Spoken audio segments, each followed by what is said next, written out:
Tendance en hausse à la mi-journée sur l'indice parisien dans un marché partagé alors que Pfizer baisse son objectif de production de vaccins contre le Covid-19.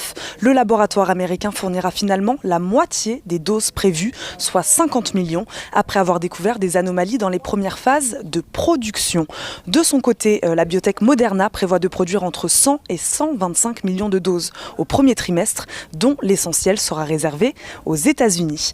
Les États-Unis ont par ailleurs enregistré hier 210 000 nouveaux cas en 24 heures, le chiffre le plus élevé depuis le début de la pandémie.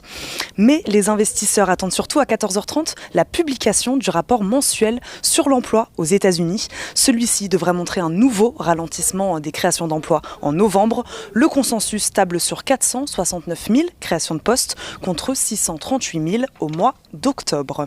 L'enquête ADP publiée ce mercredi enregistrait, elle, 307 000 nouveaux emplois dans le secteur privé, alors que les analystes misaient sur 360 000 nouvelles embauches.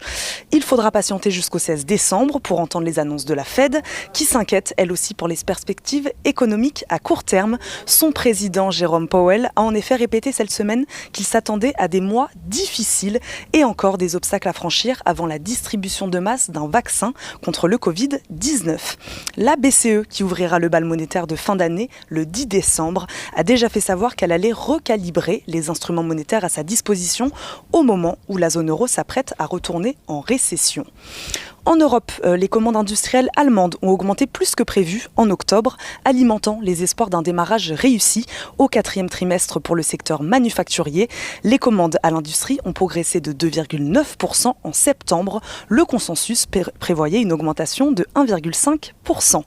Côté valeur, Alstom annonce le succès de son augmentation de capital d'environ 2 milliards d'euros, destinée à financer en partie le rachat du bombardier Transport, une opération qui correspond à l'émission d'un peu plus de 68 millions d'actions nouvelles à un prix de souscription unitaire de 29,50 €.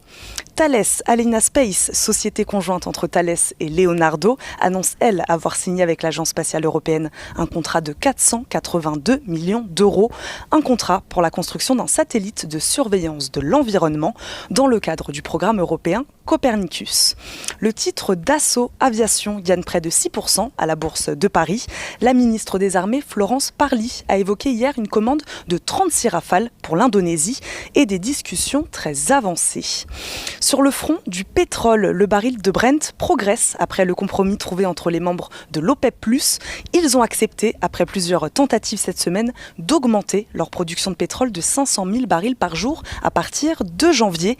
Les membres du cartel ont néanmoins échoué à trouver un terrain d'entente sur une stratégie plus large et à plus long terme pour le reste de l'année 2021. Il oscille à la mi-journée au-dessus des 49,5 $, un rebond qui profite notamment à Total sur le marché parisien. L'euro, lui, se dirige vers sa meilleure semaine en un mois, après avoir franchi pour la première fois depuis 2018 le seuil des 1,21 $. Il est toujours à la mi-journée au-dessus des 1,21 $ pour 1 euro.